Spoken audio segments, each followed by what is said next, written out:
Repeat test takers. Okay, so मेरे right now repeat test taker वाले batch में जो चीज़ मैंने नोटिस की है वो ये है कि बच्चे मेरे को बहुत कॉमनली आके सबसे पहले बताते हैं कि थ्योरी बहुत अच्छे से करी, प्रैक्टिस भी बहुत किए क्वेश्चंस, लेकिन फिर भी एग्जाम क्लियर नहीं हुआ। तो उसका रीज़न एटलीस्ट जो मैंने ऑब्जर्व किया ना, this doesn't have to be कि यही एक कारण है। I am not claiming this is the only one, but possibility में से, बहुत सारे कारणों में से जो चीज़ मैंने देखी है कॉमनली अपने बैच में, वो मैंने ये देखा है कि बच्चों को जब मैं मुश्किल से मुश्किल क्वेश्चन पूछती हूँ उनको सब पता है। दे नो एवरीथिंग, उनको सारा कुछ टिप्स पे भी है, ऐसा नहीं है कि उनको पता नहीं है कुछ। बट प्रॉब्लम इज जब मैं उनको आसान क्वेश्चन पूछती हूँ वो नहीं आता। अब मैंने अपनी प्रीवियस वीडियोस में बहुत बात करी है कि बेसिक नॉलेज आपको बहुत चाहिए और यही एक चीज़ है जिसकी वजह से आप शायद मार खा सकते हो। So this is one thing. Second thing is कि आपको क्वेश्चन एनालाइज करना नहीं आता। आपको क्वेश्चन समझ समझ नहीं पा रहे आप, और अगर आप समझ पा रहे हो तो आप लकीर के फ़कीर बने हुए हो।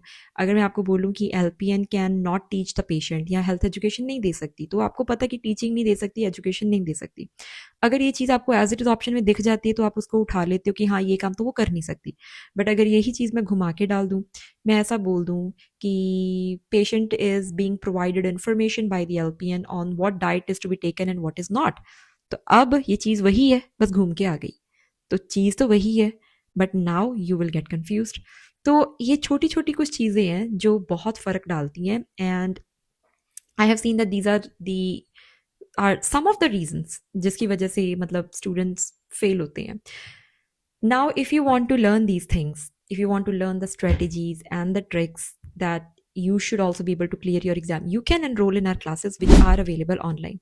One more thing, अगर आपकी basic knowledge clear है ना, this is the biggest thing I'm going to say now कि yes, अगर आपको basics आते हैं, you can literally just solve any question, and that is true. But you need to have a basic knowledge.